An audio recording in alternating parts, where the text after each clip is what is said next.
Hi guys, welcome to my channel quiz वाली। आज के टॉप 8 क्वेश्चन का डिस्कशन स्टार्ट करते हैं। और अगर आप किसी भी कॉम्पिटिटिव एग्जाम की तैयारी कर रहे हैं तो ये आपके लिए यूजफुल होगा। Let's start guys. क्वेश्चन 1 से स्टार्ट करेंगे। चाबार पोर्ट किस देश में स्थित है? Correct option is Iran. Detail में समझते हैं गाइस। चाबार पोर्ट ईरान के ओमान सागर तट पर स्थित है। ओके।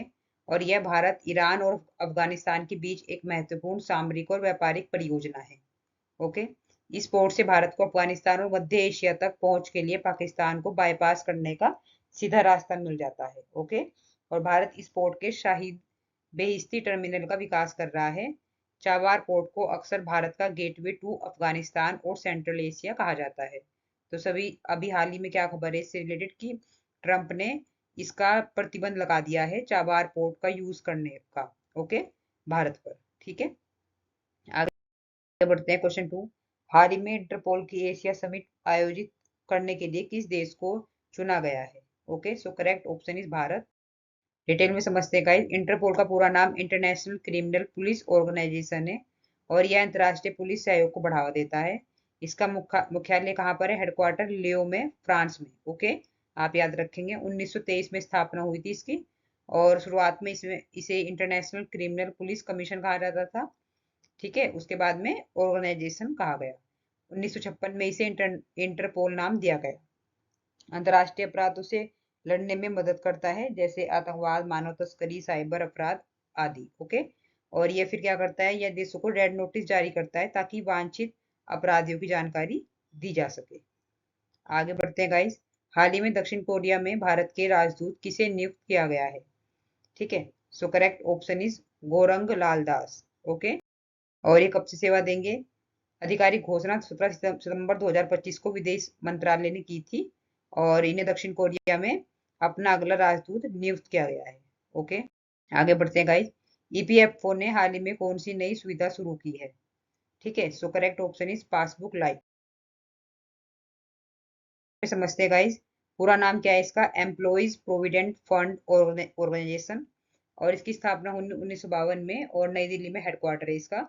और ये क्या कार्य है इसका कि ये प्रोविडेंट फंड, पेंशन और इंश्योरेंस स्कीम का संचालन करता है। ओके। और श्रम एवं रोजगार मंत्रालय भारत सरकार के अधीन काम करता है। और ईपीएफओ का आधिकारिक मोबाइल एप्लीकेशन है जो पासबुक लाइट इसने बनाया है। और इसमें क्या कर सकते हैं कि ईपीएफ पासबुक देखने और बैलेंस चेक करने के लिए है। और इसमें कर्मचारी यूएएन, यूनिवर्सल अकाउंट नंबर और पासवर्ड से लॉग इन कर सकते हैं। ओके। आगे बढ़ते हैं गाइस। हाल ही में पाकिस्तान ने किस देश के साथ रक्षा समझौता किया है? Correct option is Saudi Arabia. Detail में समझते हैं गाइस। राजधानी क्या है इसकी? इन्होंने रक्षा समझौता किया है, अभी हाल ही में ये न्यूज में है, पाकिस्तान ने और सऊदी अरेबिया ने, कि अगर एक नाटो की तरह ही एक तरीके से इन्होंने अपना, दोनों देशों ने बनाया है कि अगर एक भी देश पर युद्ध होता है तो दूसरा देश भी उसकी सहायता करेगा। ठीक है। दोनों देश मिलकर उस तीसरे देश के साथ में लड़ेंगे। तो इस तरह का इन्होंने एक रक्षा समझौता बनाया है। आगे फ्यूचर में देखते हैं कि ये किस तरह से इसमें ये होता है। ठीक है। फिलहाल तो ये चीज है। बाकी एक बार सऊदी अरेबिया के बारे में देख लेते हैं, जो भी इंपॉर्टेंट चीज है। राजधानी क्या है? रियाद। शासन व्यवस्था राजशाही है किंगडम में। और वर्तमान शासक कौन है? किंग सलमान बिन अब्दुल अजीज अल सऊद। काफी बड़ा नाम है। और उनके जो युवराज है, क्राउन प्रिंस कौन है? मोहम्मद बिन सलमान। ठीक है। और धर्म क्या है? इस्लाम का जन्म स्थान मक्का और मदीना जैसे पवित्र स्थल यहीं पर है। और अगर भौगोलिक क्षेत्र की बात करूं तो मध्य मिडिल ईस्ट में अरब प्रायद्वीप का सबसे बड़ा देश है। दुनिया का प्रमुख तेल निर्यातक देश है। ठीक है। और ओपेक का अहम सदस्य है। ओके। और भाषा और मुद्रा क्या है? आधिकारिक भाषा अरबी है और मुद्रा क्या है? Saudi riyal. आगे बढ़ते हैं गाइस। अनबू कारंगल योजना किस राज्य में शुरू की गई है? Correct option is Tamil Nadu. और देखते हैं इसके बारे में। जिन बच्चों के माता पिता नहीं है और या फिर जिनके सिर्फ एक ही है, ठीक है, लेकिन वे बच्चे की देखभाल करने में सक्षम नहीं है, तो शिक्षा में बाधा ना हो, बच्चे स्कूल बंद ना करें, उसके लिए ₹2000 आर्थिक सहायता दी जाएगी महीने के। और उन बच्चों को मिलती रहेगी जब तक वे 18 वर्ष के हो जाएंगे या स्कूल की पढ़ाई पूरी न हो। तो एक बहुत अच्छा कदम है, सराहनीय कदम है। आईआईटी कानपुर ने किस विश्वविद्यालय के साथ अनुसंधान एवं शैक्षिक सहयोग एमओयू पर हस्ताक्षर किए हैं? Correct option is Vietnam national university. Okay. Detail में समझते हैं गाइस। सो आईआईटी कानपुर और वियतनाम नेशनल यूनिवर्सिटी ने एमओयू पर हस्ताक्षर किए हैं, जिसके तहत दोनों संस्थान एआई, स्वास्थ्य निदान, स्मार्ट सिटी, ड्रोन टेक्नोलॉजी और सामग्री विज्ञान जैसे क्षेत्रों में मिलकर काम करेंगे। और कैपिटल क्या है? हनोई। लार्जेस्ट सिटी क्या है? हो ची मिन सिटी। करेंसी क्या है? वियतनामी डोंग। और जो लैंग्वेज है इनकी वो क्या बोली जाती है? वियतनामीज।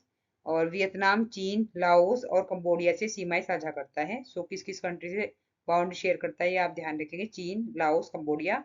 और इसके पूर्व व दक्षिण में दक्षिण चीन सागर है, साउथ चाइना सी। ओके गाइस, आगे बढ़ते हैं लास्ट क्वेश्चन पर। विश्व सागौन सम्मेलन 2025 का आयोजन कहाँ प्रस्तावित हुआ? ओके, टीक कॉन्फ्रेंस कहाँ पर प्रस्तावित हुआ? So correct option is Kochi में। ओके, तो ये क्या है कि इसमें सतत विकास, भविष्य के बाजारों और पर्यावरण के अनुकूल नीतियों पर चर्चा होगी। प्रतिभागी क्या है? 40 से अधिक देशों के 350 प्लस प्रतिनिधि, जिनमें वानिकी वैज्ञानिक, नीति निर्माता, शोधकर्ता और व्यापार प्रतिनिधि शामिल थे। विषय क्या है? वैश्विक सागौन क्षेत्र का सतत विकास, भविष्य के बाजारों और वातावरण के अनुकूल होना। ठीक है, आप विषय याद रखेंगे।